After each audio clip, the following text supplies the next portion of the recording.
Good evening, and thank you for joining us tonight.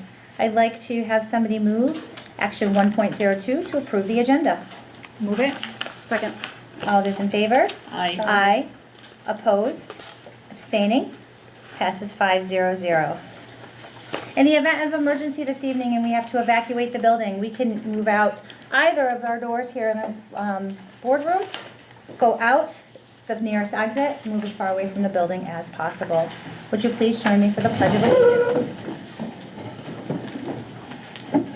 I pledge allegiance to the flag of the United States of America and to the republic for which it stands, one nation, under God, indivisible, with liberty and justice for all.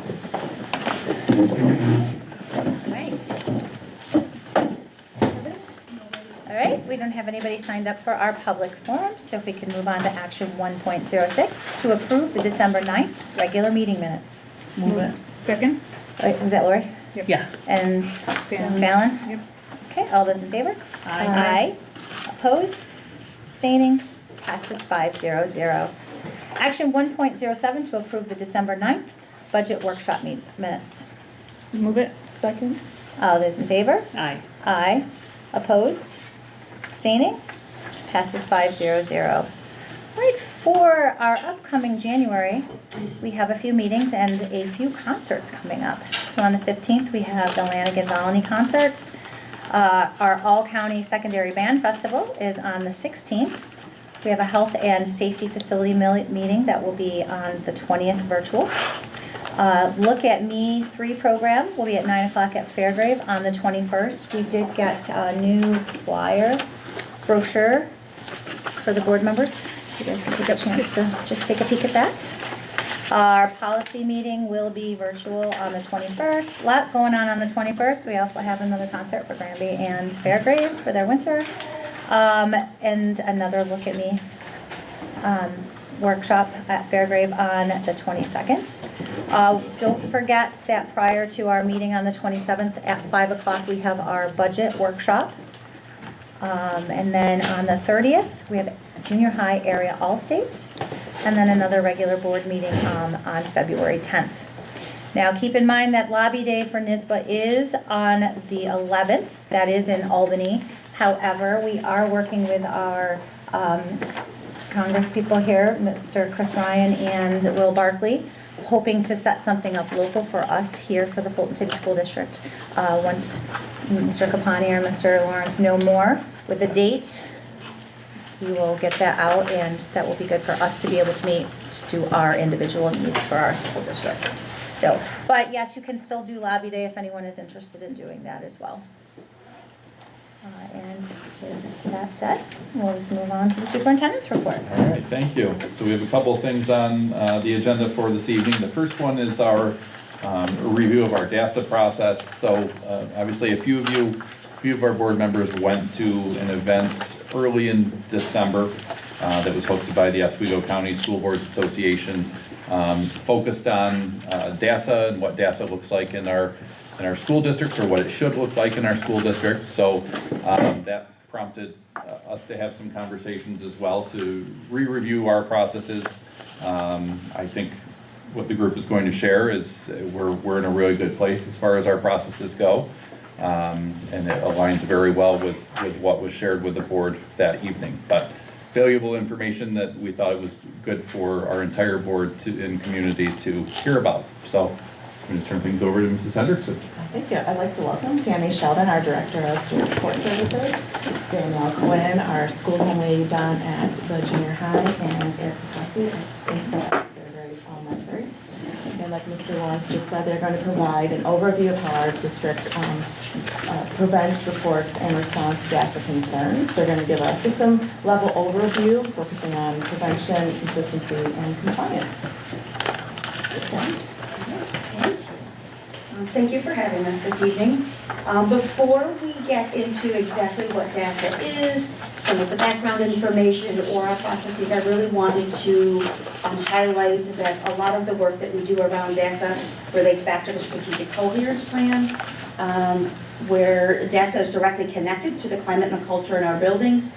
And you can see that that is the red outer circle there. We like to reference that as the plate in which we serve the other components of our educational systems and structures within the district. And that leads us to the way that we're able to implement our learning, wellness, and life pathways. And as I'm sure you're aware, New York Inspires and New York State has newly approved our Portrait of a Graduate. And so if we're beginning with the end in mind and we're thinking about the types of experiences we want our students to have and the skills we want them to graduate with, they all connect directly back not only to our strategic coherence plan, but also to some of our systems that are in place to support that. So I will review quickly just some of the basics around DASA in terms of definitions and what it is. I know this might be familiar to some, but not to all, so I want to make sure that we at least share some of this information. So DASA came to New York State in July of 2012, really to make sure that students were coming to school and had a discrimination, harassment, and bullying-free place to come and feel safe to learn. There's been some amendments since then to just broaden protections and make sure, as we learn, we do better, and we make sure that we include more students in categories under those umbrellas. Again, the whole point of DASA is just to create an environment where students are able to come and focus on the learning and not have fear for their emotional or psychological safety.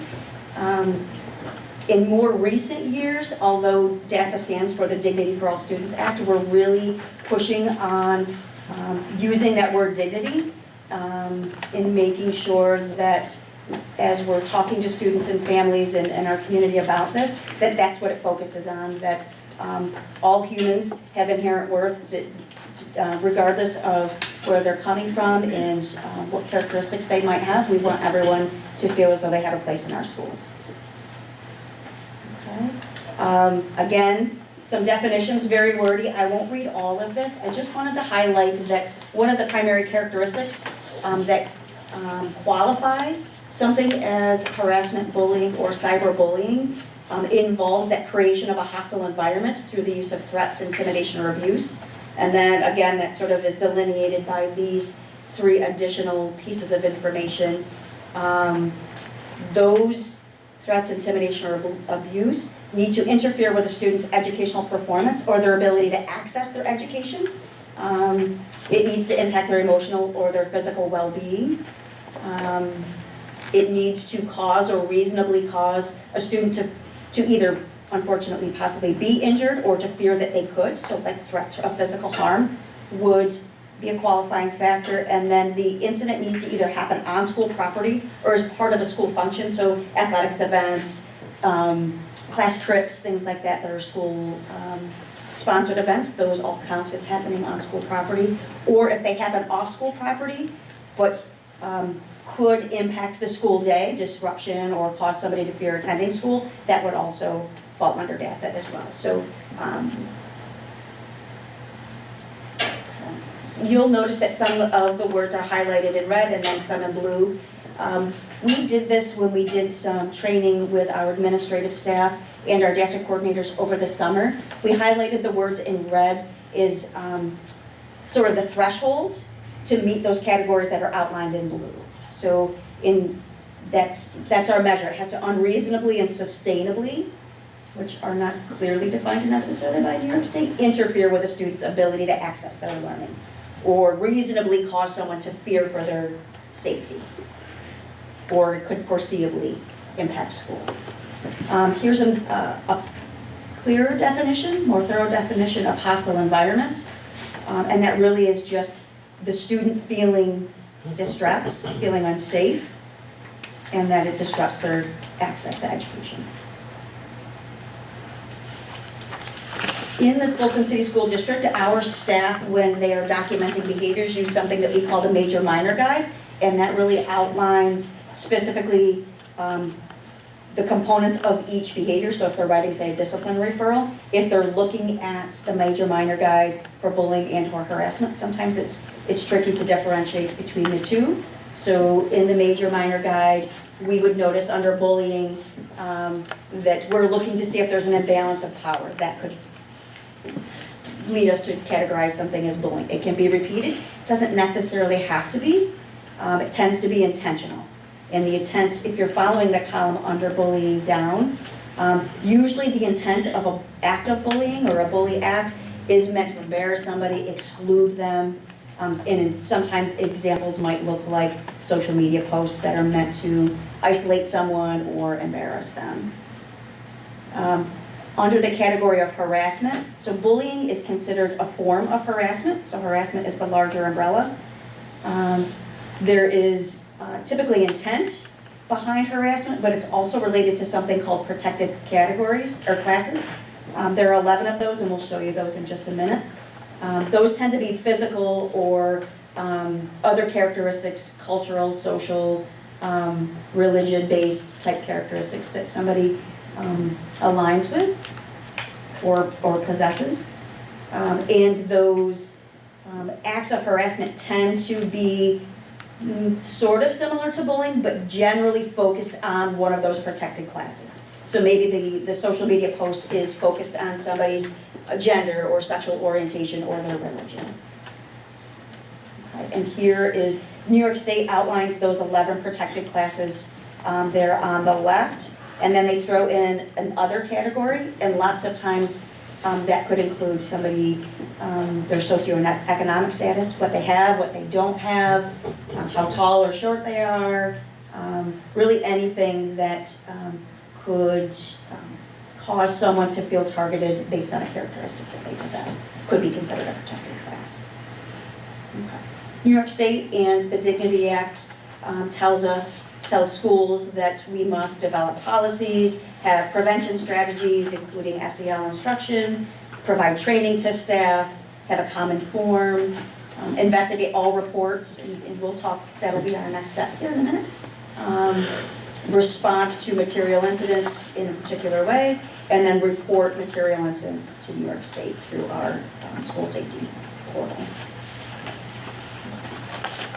So earlier, Tammy had mentioned that administrators had training in the summer. So what we do is we take that training, we bring it to our buildings, and so we created a lot of whatever level we're at, building you're at, you're having clear expectations. And so the goal of this is that tier 1 approach. We want to make sure that we are getting our staff to address issues before they even occur. So with that happening, with those clear behavior expectations, like using our SOAR, but that's that common language that we're using to have our kids appropriately behave in our buildings. So again, if it does happen, the goal is to be instructional with the students or the incident that happened, but also the goal is to prevent that from happening again. So true to our MTSS model, the primary focus is always teaching and reteaching. And if behaviors do pop up, we provide that individualized support, we provide opportunities for reteaching, and then if it kind of meets the code of conduct, we follow the progressive guideline for disposition. So this is the actual reporting form that we use whenever there's a perception of bullying or harassment. So that could come from someone in the community may call in, it may be a parent who emails us, a teacher, a student. So each time there's a perception that there's been an incident of bullying or harassment, we start an investigation. We gather as much information from the source as we're able to, and at that point, we then begin with maybe witnesses and go through witnesses and really try to compile what happened in the situation. So once we're able to determine a good picture of what happened in talking to all parties, then we get to the point that there's a determination that needs to be made in the actual investigation. But also, there are times, so the investigation can end up in something that's called a material incident. At that point, we found evidence of the situation actually did take place. And if that's something that then needs to follow the code of conduct, we would then follow through with that track. Sometimes it's clear that reteaching needs to happen with students, maybe all the evidence wasn't found to actually substantiate the perception of what occurred, but it doesn't mean that things didn't take place that don't need to be readdressed and retaught. And when I'm talking about retaught, reteaching, it's not just, you see on there, there's an offender and there's a target. And we're really teaching skills to both parties. In my situation, I'm in a junior high school, so we have 11, 12, 13-year-olds, and we are constantly reteaching. But it's important that the target has the skills so that when they're faced in a situation the next time, they feel more equipped to be able to handle if somebody says something to them or does something as a first response. And then we also are working with the other piece of that for the person who's deemed on the other side of that and reteaching skills for how to treat with kindness, dignity, and respect. And so it's a definite balance for everyone, because again, we're talking about young children. We want to teach them how to be able to come in contact with situations in life that they're prepared to handle. So that's. And you can see here that it's not just solely one individual that's taking the reins, it's a team approach. As you can see here, depending on what the incident is, there may be a certain person that's going to take the lead on that investigation, and the others are going to provide support, whether it's reteaching, it is maybe one's talking to the offender, one's talking to the target, and then and again, going back, we're trying to reteach behaviors to stop it from happening, but also to prevent it from happening again. And I think one of the things that I didn't point out that's important is that we work in a DASA team, and I know you're starting to say that. You generally have one person who's leading the investigation, but the school home liaison is working with the administrator, who's also working with other support staff as well. Can I just ask a quick question? So we have a common form, DASA report form. When you guys are investigating, since the coordinator, an administrator, or a DASA team member is investigating, do you guys have a common procedure when you're investigating, a common list of questions that you're asking to make sure that, I know with talking to kids, sometimes your mind just gets somewhere else, and you don't forget any important information, and everybody's asking the same questions to the same witnesses, the same victims, etc. There is a process that we go through with the who, what, when, where. Where the investigation goes really depends on what information we're given and the direction that it takes us. So every situation's a bit different. As you can imagine, the situations are different. However, and on the next screen too, it also talks about the process that we go through. So so yes, we do go through a series of questions. But they're also, the interview, like I said, sometimes it spiderwebs into something more. You're interviewing somebody about one situation and you learn about two other situations, right? Right. And so those will also become, it kind of spiderwebs, and sometimes those will also then become investigations separate from the initial investigation. And the key is that, we're communicating with parents, and letting them know that we're investigating, and sometimes then that also turns up, like was mentioned, as a behavioral referral. And so then we go in that direction, and sometimes it's really talking to parents about what supports can we get in place for the children. And sometimes it's counseling support, sometimes it's outside services and things like that. So we're all at the same time really trying to process what do the kids need to be able to get beyond this and not repeat the behavior. Right, but when you're investigating, I understand that it definitely can spiderweb into different things. Since you might have different people investigating the same situation, how would you explain making sure that you're consistent and everybody has all of the information, everybody has all of the same information? Well, I think too, again, depending on the situation.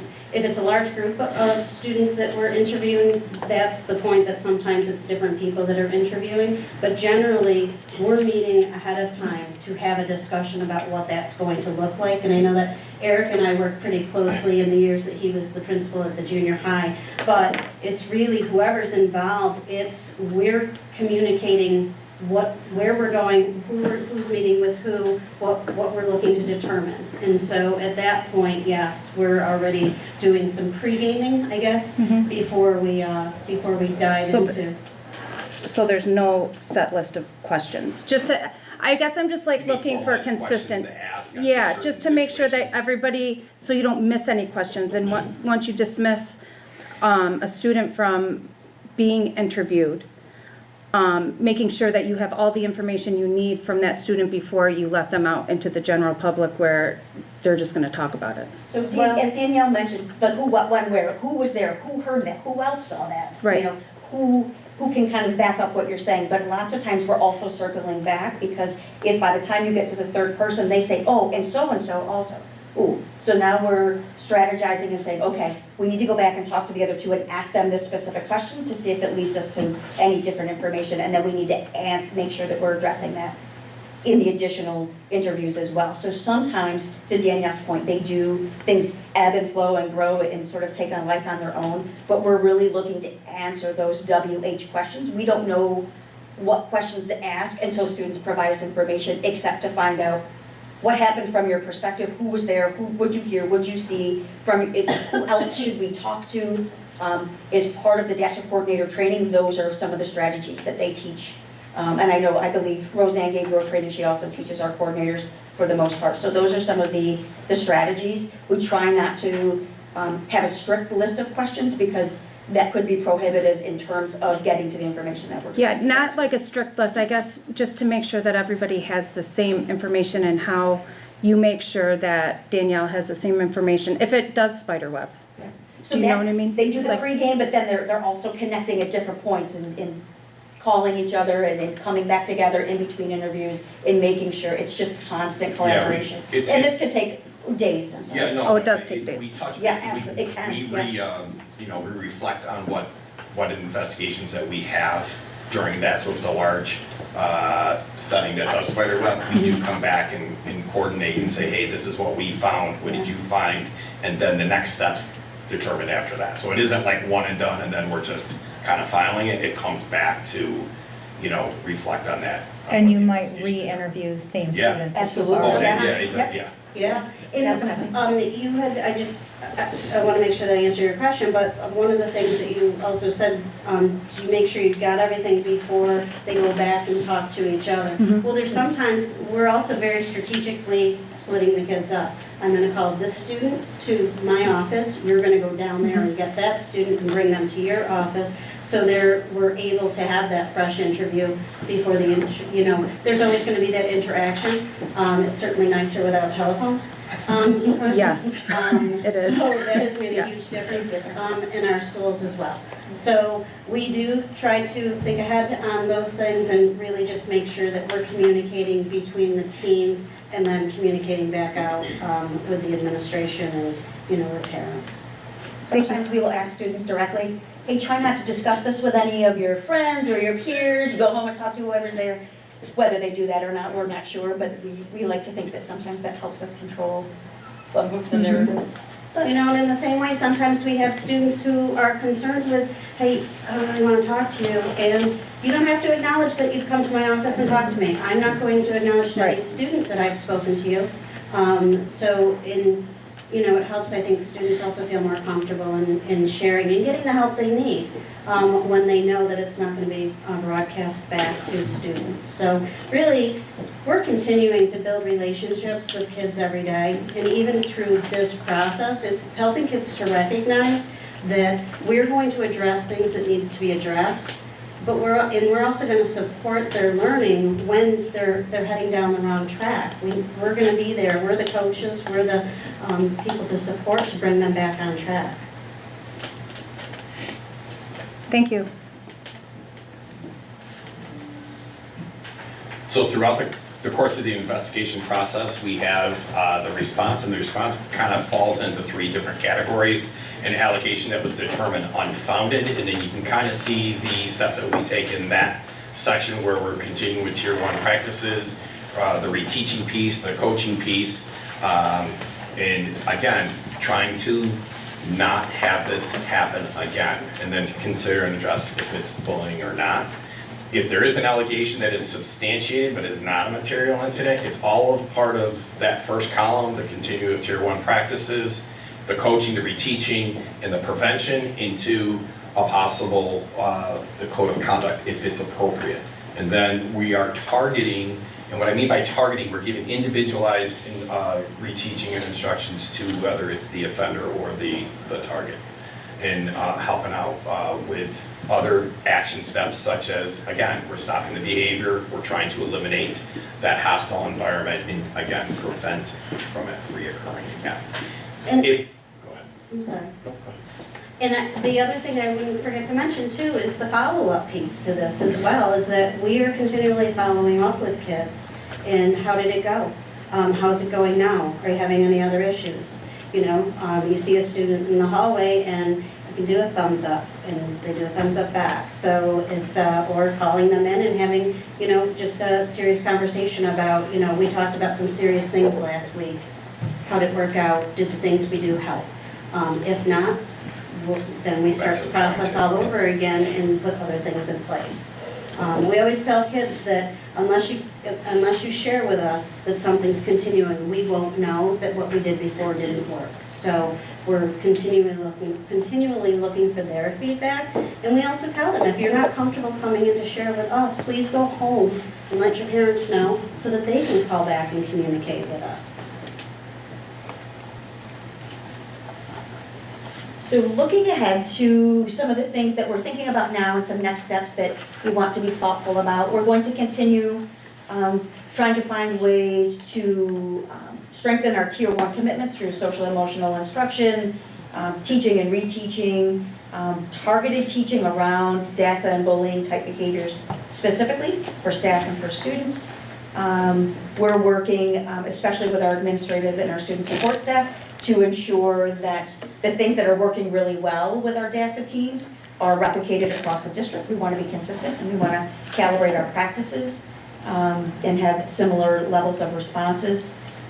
We are working, we're in the final stages actually of working on a standardized Google form. Currently on our website, there's a DASA form that folks can print off, fill out, and send in. We're trying to do a Google form so families, community members, or students can click through and answer, and it'll be submitted. We're working on the workflow part right now, so all submissions will come to me in addition to the DASA coordinator and the administrator in whatever building is identified at any point on the form. It will follow pretty much the same format as the current DASA paper copy you have in front of you with a little tweaks. Danielle had mentioned earlier that we try to get as much information from the source as possible, but folks can also make anonymous reports if they have concerns for whatever reason about identifying themselves. So we ask a little bit more on the Google form just in case they don't tell us who they are, so that we have as much information to move forward as we can. Mr. Ells and I are currently working on a tailored set of scenarios and instruction and supports for students who are participating in our extracurricular and athletics programs across the district. So that is on the horizon. Any other questions? I think I have one about the extracurricular activities. What would make the Google form different from the Google form that would be, what would make the Google forms different one from the other? Extracurricular activities versus the one that would just be up online? There would just be one form, but the difference between the extracurricular programs is we're going to try to provide tailored training for folks to be able to identify bullying, harassment. Oh, for like And- the coaches and Yes, yeah. And so- volunteers? Oh, yeah. I understand. So Okay. maybe like common scenarios that might happen within this Oh, I particular understand. group of students. Okay. And helping them work through scenarios and thought processes Oh, okay. and things like that. Not just the Gotcha. I coaches, but also misunderstood. the captains of the teams. Oh, yeah, that's a good idea too. Student leadership, that's Yeah. great. This Yeah, is- I we're gearing this misunderstood towards that. students. Okay, yeah, that's a good idea too, yeah. Okay.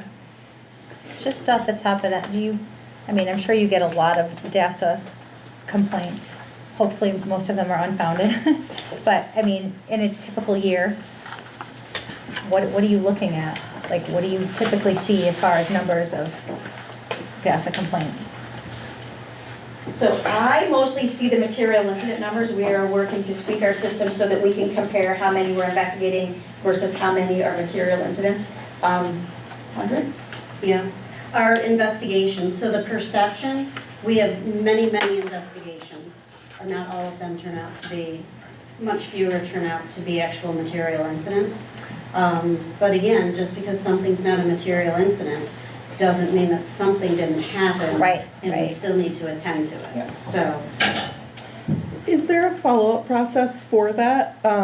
During our DESA training that we took countywide, it was kind of brought up that that there should be, an action plan that was going to make sure that the student felt safe.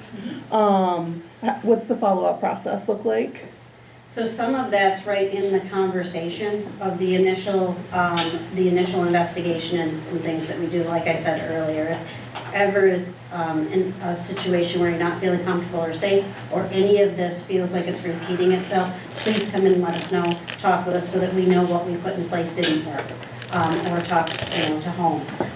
As far as following up is something that we are constantly trying to improve to get better at. However, it is that remembering to bring them back in, to have that conversation with them again. When you see them in the hallway, making sure that you're saying, hey, how are things going? Yeah. And if there's a sense that things don't feel right, then they're coming back in. So that's the, It could be a formalized process, or it could be an informal. It can just, it's that constant check-in, after the investigation, so students feel that we haven't forgot about them, just Sure. because the investigation is over. well, the check-in isn't, just to be clear, the check-in's not just for the student who is the target.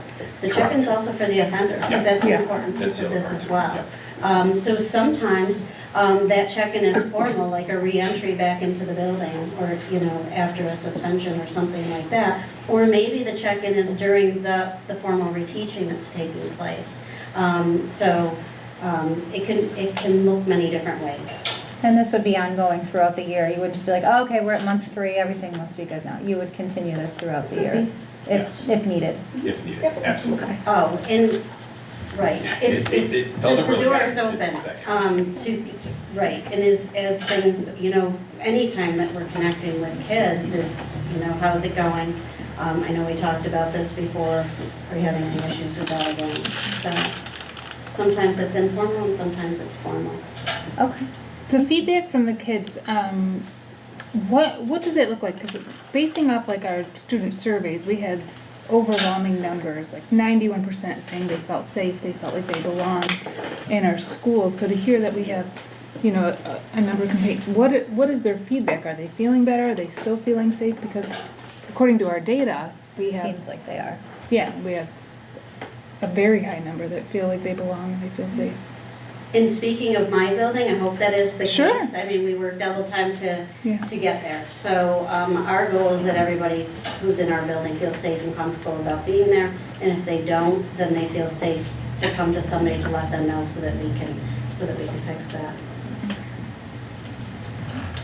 What does the training look like for, because I know that there has been a little bit of controversy about what DASA is, and sometimes kids make fun of it and things like that. And even from when it originally rolled out, they had some updates to really kind of explain what it was, what it wasn't, to create a safe environment for all. What does the training look like for us to be proactive with students I know we have SOAR, and you guys have said that that's really helped to encourage and be proactive with the behaviors. I might have just answered my question. But I was kind of questioning on what we're doing to be proactive with not making it kind of a dirty word of like, because even statewide, they are saying that, you know, administration all across the state maybe doesn't want to say like, hey, we have a DASA problem, we have, but there are incidents that do occur, and we've seen statewide that like, even that maybe we're under-reporting than over-reporting, and that at the end of the day, we want to make sure that everybody feels comfortable. So I'm just questioning on what we're doing to make sure that people feel comfortable in saying that, and that it's a process that is authentic and allows all parties to be heard and respected. So I would say it's more than one thing, Yeah. it's layers of things. And so Eric had mentioned, you know, our tier 1 practices. Those practices happen from the moment that a student either gets out of their adult's car or on the bus, you know, those positive interactions, being aware as adults, our direct SEL instruction, talking about conflict resolution and everything from getting along to others to, you know, shifting to having those conversations around dignity. You mentioned, you know, sometimes it is referenced in sort of a negative way. And, you know, I half giggle because kids will use the word DASA as a verb, right? Oh, you know, you got a DASA or you DASA'd or something like that. And I think that's part of the reason behind the push to using the word dignity, because the word respect can be misinterpreted or interpreted multiple different ways, maybe not misinterpreted, but it's hard to argue with whether or not you violated somebody's dignity, right? That their inherent worth. So we're trying to change our language to put more weight behind these conversations. And so anytime we're talking about conflict or some sort of interaction between students or adults and students, we're trying to use every conversation as a teachable moment to talk about, you know, did that harm a relationship? Were you valuing that person's dignity at that point? Were you, so that's part of our school culture in general and the way that we're trying to do business in all the things that we're doing. Sometimes we want it to look like it's just part of who we are, it's embedded, and you might not be able to necessarily put your finger on it, but you can feel it. If we're there, and we're doing a lot of great things. But it's our SEL instruction, it's the way that maybe at the secondary level when they're reading whatever novel that they're covering in the class, they're referencing those characters and what dilemmas did they face and how did they resolve that conflict and what characteristics really stood out and, you know, how did they go to bat for that person that they didn't necessarily get along with, those types of things in everything that we do. I don't know if that answers your question. Okay. Thank you. Yeah, you're welcome. Okay. Yep. All right, thank you very much. Thank you very much.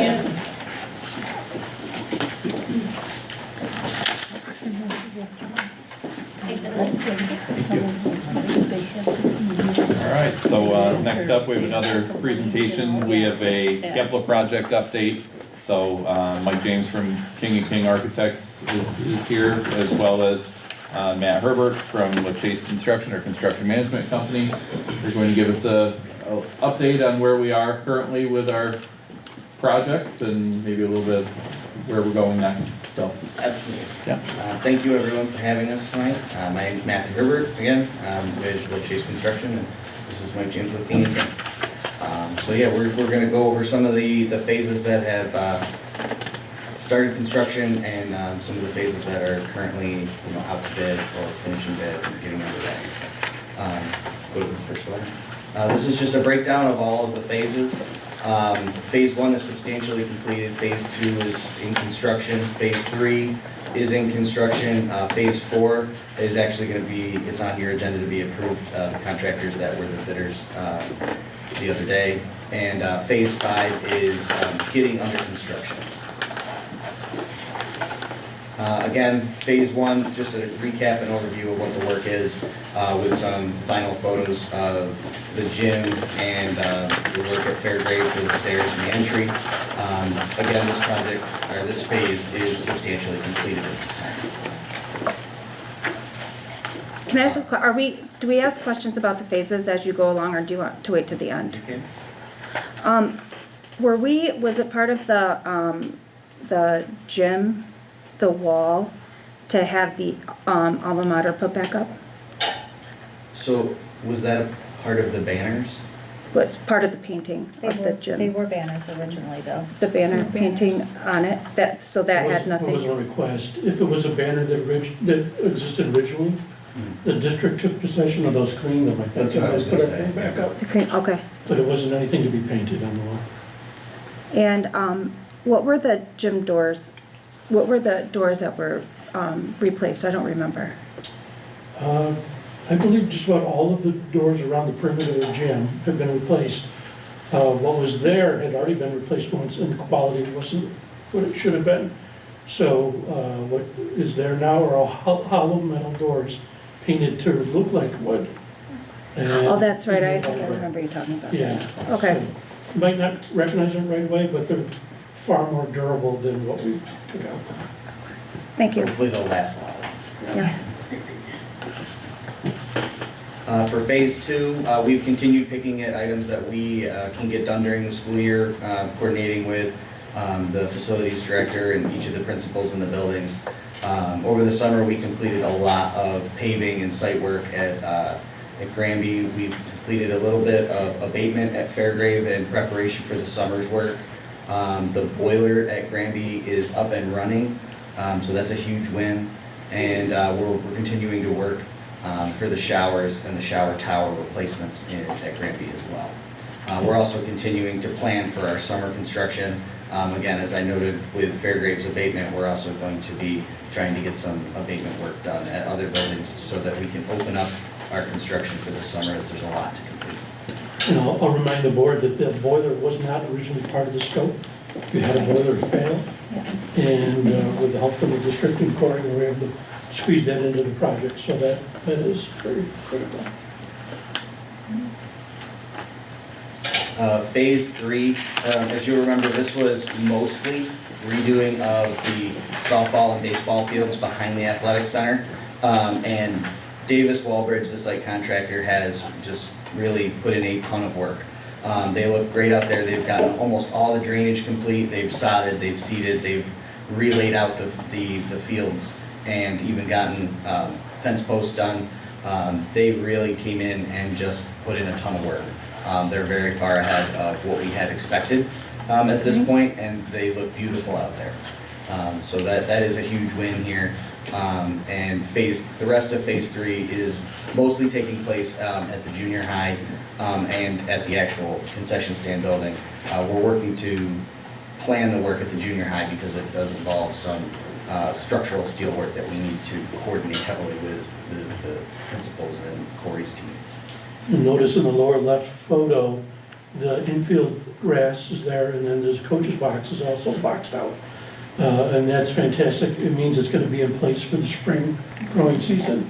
So quite an advantage. Again, Davis Walbridge really came in. The owner of Davis Walbridge, Eric Gilkey, his son played baseball at the college level. This is what he loves to do. This was right up his alley. He and his team really came in and did a great job. Excellent. Did we get the sewage pump done at the concession The stand? sewage pump has not been done yet. We were trying to schedule it, and we waited until after football and everything was done. But then we were still waiting on the pump to come in. So we're working to schedule that. Why do I feel like I remember that we couldn't put the concession stand in the capital project? Like it was considered something separate. Do you guys remember that? Yeah. Or was that, No, it's separate for, like we couldn't use it as part of our capital project money? But we can replace the sewage pump with it? yeah, there was something about it. Like we were able to, same with like the stands, we were able to reinforce the stands, but the concession stand was Right. completely separate. It Do we wasn't- know why we can do the sewage and nothing else further? It's possible that you weren't receiving aid on that building. Yeah. And that we did a limited amount of work because of the funds available. I don't remember the circumstances, but that would make sense to me. That we didn't have enough money to. It wasn't aided. It wasn't like a must-have at that It's time. not always considered aidable because of its non-educational purpose. Yeah. Oh. And that building, because it's not student occupied, doesn't drive aid, you don't receive money. Yeah. But we decided to do the sewage pump to make it useful. That's my understanding, Yeah, is okay. that what was, the pump that is there is not actually a sewage ejector pump. It is working in that capacity sometimes. So, yeah, So, yes. sort of true. Okay, so we have the pump ordered and it should be like, okay, okay, thank you.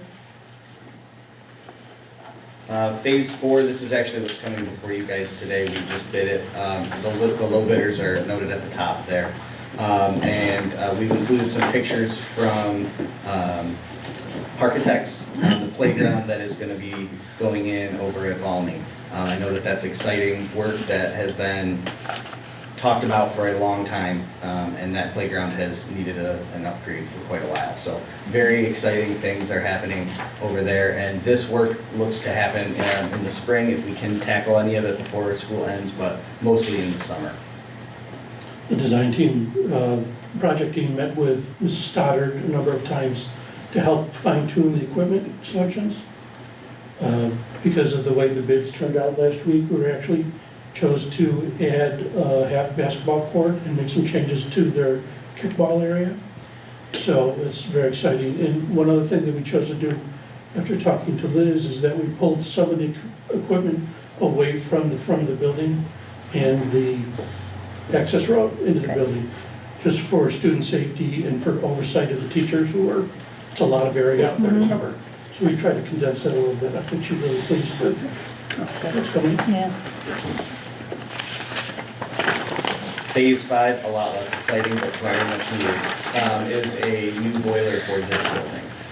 The boiler has been ordered, we're currently waiting for it to get here, and because our bids came in under budget for Phase 4, we were actually able to accept the alternate for this phase to replace the second boiler. So there will be a complete new boiler plant at this building at the end of this phase, which we're hoping to be done at the end of the summer. The first boiler is expected to be here in March.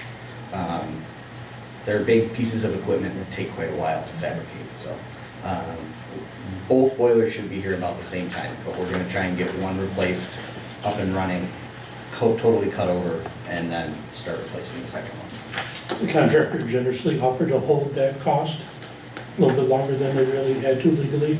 So that's something that we're pleased about. Now both boilers will be of the same vintage, same model.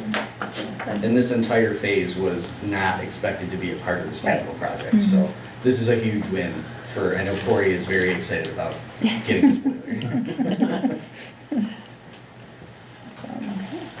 We keep our fingers crossed every week. that, Yeah. Okay. I think Okay. Or Corey- another week itself. Especially with the cold weather. Yeah. Well, the fact that you guys could get that in such short notice when it wasn't expected or planned is great. It's really a It's testament to magic. Mike and his design team. I mean, the district called us about, that came up, and within, I don't know, weeks, we were just getting it together. And so Mike and IBC really put a lot of work in to get that to SED. And then Bella's been pretty good to work with, the mechanical contractor. Oh. Good. Awesome. Thank you guys. Thank you. Thank you. All right, that's it. Good. Man. All right, well, thank you very much. Action 5.01, to accept the financials. Somebody move it. Move it? Second. All those in favor? Aye. Opposed? Abstaining? Passes 500. Action 5.02, to accept the corrective action plan for extra classroom. Move it? Second. All those in favor? Aye. Opposed? Abstaining? Passes 500. Action 5.03, accept the single audit. Move it? Second. All those in favor? Aye. Opposed? Abstaining? Passes 500. Action 5.04, to accept the internal control corrective action audit report. Move it. Second. All those in favor? Aye. Opposed? Abstaining? Passes 500. Action 5.05, to accept the donation from Constellation Employee Match. Move it. Second. Okay, hold on, who moved? Lori and Jen. All those in favor? Aye. Opposed? Abstaining? Passes 500. Action 5.06, to accept the donation from Compass Federal Credit Union. Move it. Second. All those in favor? Aye. Opposed? Abstaining? Passes 500. We appreciate the donations from both the Constellation and from Compass Federal Credit Union. Thank you very much. Action 5.07, approve disposal of surplus property. Move it. Second. All those in favor? Aye. Opposed? Abstaining? Passes 500. Action 5.08, to approve Phase 4 award bid for general construction contract. Move it. Second. All those in favor? Aye. Opposed? Abstaining? Passes 500. Action 5.09, to approve the Phase 4 award bid for the mechanical contract. Move it. Second. All those in favor? Aye. Opposed? Abstaining? Passes 500. Action 5.10, approve the Phase 4 award bid for the site construction contract. Move it. Second. All those in favor? Aye. Opposed? Abstaining? Passes 500. Action 5.11, to approve the Phase 4 award bid for the electrical contract. Move it. Second. All those in favor? Aye. Opposed? Abstaining? Passes 500. Action 5.12, to approve the Phase 4 award bid for the plumbing contract. Move it. Second. All those in favor?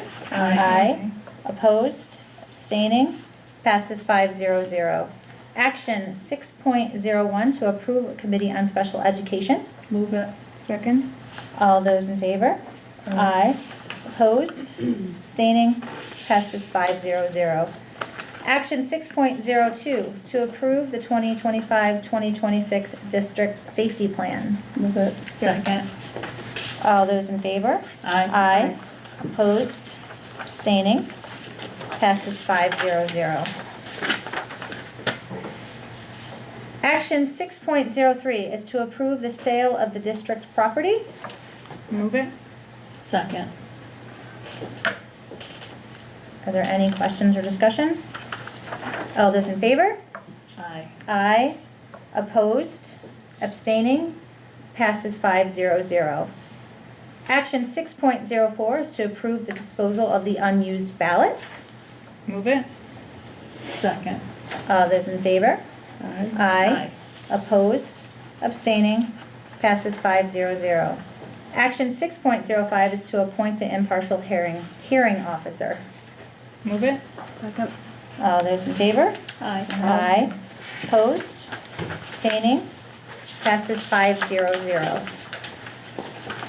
Would one of my colleagues like to batch our personnel action 7.01 to 7.07? Move it. Second. So Lori and Fallon, all those in favor? Aye. Opposed? Abstaining? Passes 500. Okay. Board forum. Fallon, would you like to start us off? Sure. I would just like to thank everybody for their presentations.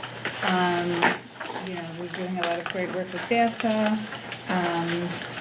Thank you, for our capital updates, and for our very generous donations. We have a very supportive and caring community, which we love to see, and they always come out and support. So thank you. That's it. Okay. Jess?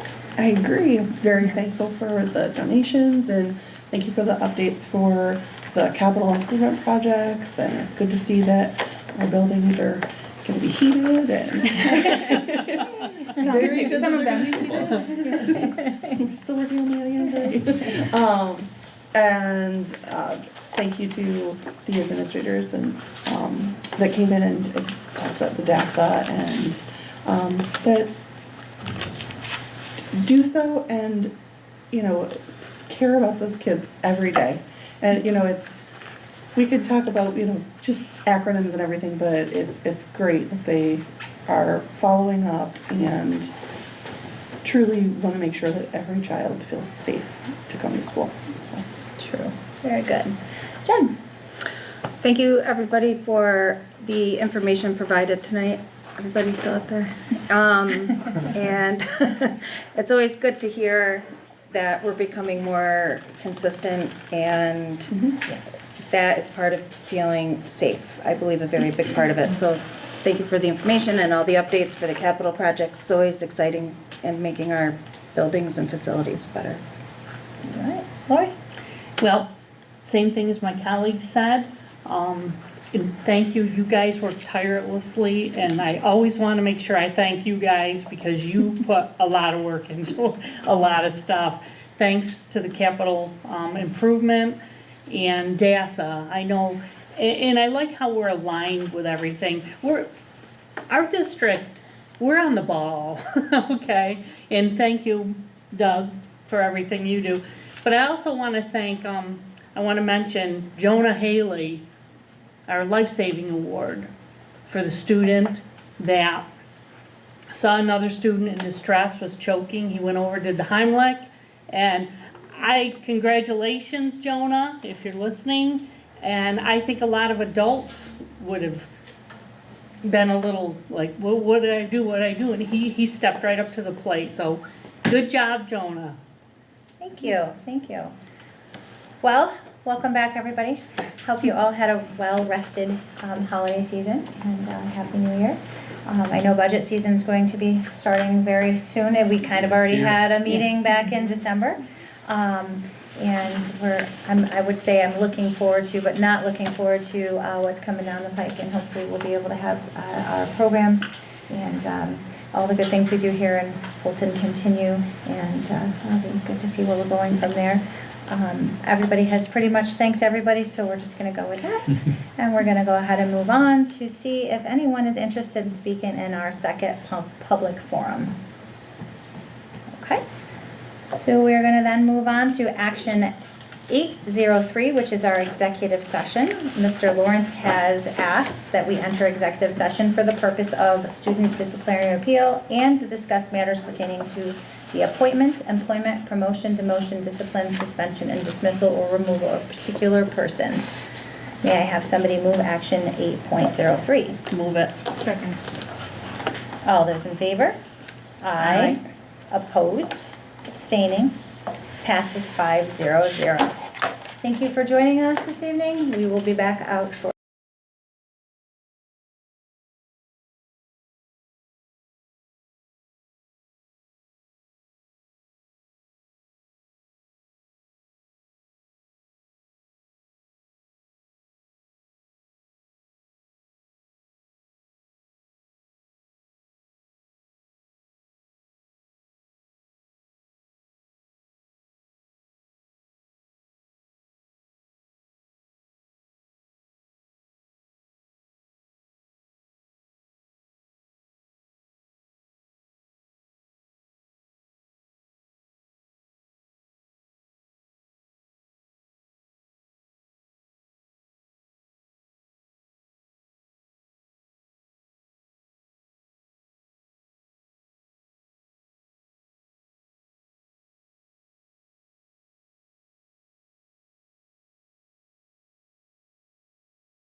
All right, welcome back. Can I have somebody move action 8.04, disciplinary appeal for a student? Move it. Second. Okay. Jen. All right, the decision of the superintendent of schools is upheld. All those in favor? Aye. Opposed? Abstaining? Passes 500. Action 9.01, adjournment. Move it. Second. All those in favor? Aye. Opposed? Abstaining? Passes 500. Thank you, everyone, and have a great evening. Okay, do you need this?